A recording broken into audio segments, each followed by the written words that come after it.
Est-ce que vous pouvez faire un point sur ce qui s'est passé ce matin, Stéphane? C'est une nouvelle un peu surprenante.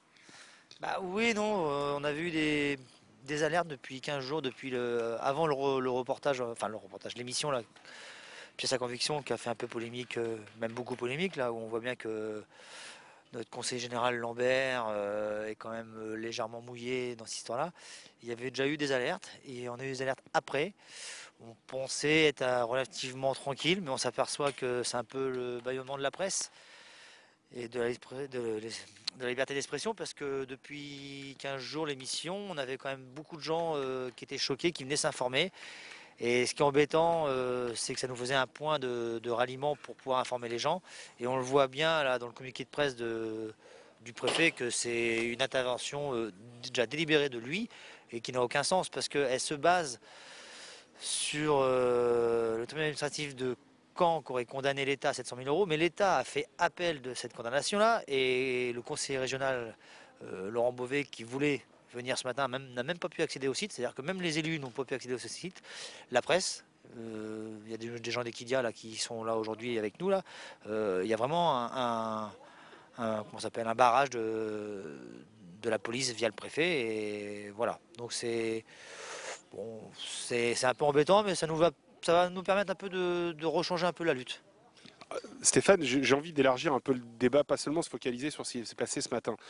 Il y a d'un côté dans cette affaire, il y a vous, il y a le bien public, il y a la justice. On sent bien qu'il y a la dimension politique qui joue depuis le début, pas seulement avec le conseiller général, pas seulement avec le préfet. Le gouvernement précédent était déjà plus ou moins impliqué. Est-ce que vous n'allez pas vous lasser à force? Est-ce que ça risque pas ça de défaire un peu la mobilisation ou est-ce que ça fait que vous rendre plus fort? Bah, c'est un peu le risque, mais on a l'impression que ça nous rend plus fort. Là. Moi, en administrateur d'une page Facebook là où il y a un groupe, on a eu 32 demandes ce matin. Et non, non, on a l'impression quand même que sous cet effet-là, bah, ça va peut-être mobiliser certaines personnes qui trouvaient qu'au contraire que le blocus était un peu longué, on faisait rien. Ça va peut-être mobiliser certaines personnes qui voulaient faire des actions plus violentes. Après, il ne faut pas oublier, c'est qu'il y a des actions en justice qu'on a obtenues et qu'on va peut-être enfin, sûrement confirmer en cours d'appel.